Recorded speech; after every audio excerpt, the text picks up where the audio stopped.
ঢেকিয়াজুলি আৰক্ষী থানা এলেকাৰ ভঙামন্দিৰ আৰু ৰহমানপুৰ গাঁৱত এটা অসাধু চক্ৰই মুকলিকৈ চলাই আহিছে ড্ৰাগছৰ ৰমৰমীয়া ব্যৱসায়।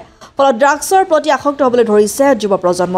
আনকি বিগত 3 দিনৰ পূৰ্বে 4জনকৈ ড্ৰাগছ সেৱন কৰা যুৱকক আটক কৰি ৰাইজে গতাই দিছিল ঢেকিয়াজুলি আৰক্ষীক।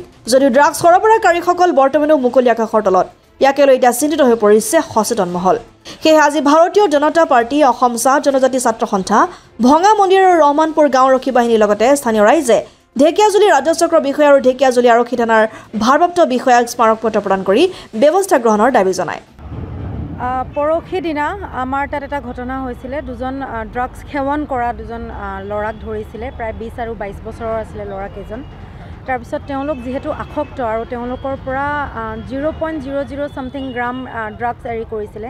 তেওঁলোকক ধৰিব নোৱাৰিলে, জামিন হিচাপে তেওঁলোক জামিন দিয়া হ'ল তেওঁলোকক।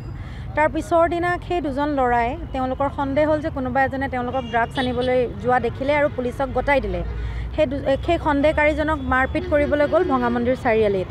তেতিয়া ভঙামন্দিৰ চেণ্টাৰৰ যিসকল ৰাইজ আছিলে আৰু ভঙামন্দিৰ অঞ্চলৰ সচেতন ৰাইজে আৰক্ষী চকীত গৈ আমি অকণমান হেঁচা প্ৰয়োগ কৰিলোঁ যে যেনেকৈ হওক সমাজখন যদি সুশৃংখলিতভাৱে চলিব লাগে তেন্তে এই ড্ৰাগছৰ দৰে ব্যাধি বুলিয়ে কওঁ, ড্ৰাগছৰ দৰে ব্যাধিক আমি ৰোধিব লাগিব।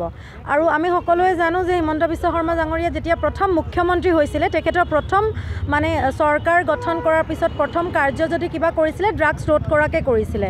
আৰু ইমান ধুনীয়াকৈ যদি চৰকাৰখন চলি আছে, আমি আৰক্ষী প্ৰশাসনে আমাক সুন্দৰকৈ ধৰক সেইসকল ল'ৰাখিনিক উঠাই আনিবলৈ সহায় কৰিব বুলি আমি তেওঁলোকৰ ওচৰলৈ গ'লোঁ। 2 দিনমান তেওঁলোকৰ ওচৰলৈ গৈ আমি কেইজনমানক তেওঁলোকে গ্ৰেপ্তাৰো কৰিলে। তাৰপিছত আমি ভাবিলোঁ যে আমি অকণমান বস্তুটো বিশদভাৱে আলোচনা কৰিম বুলি আজি ইয়ালৈ। ঢেকিয়াজুলিৰ পৰা প্ৰশান্ত বৈশ্যৰ ৰিপৰ্ট, অসম আদিত্য।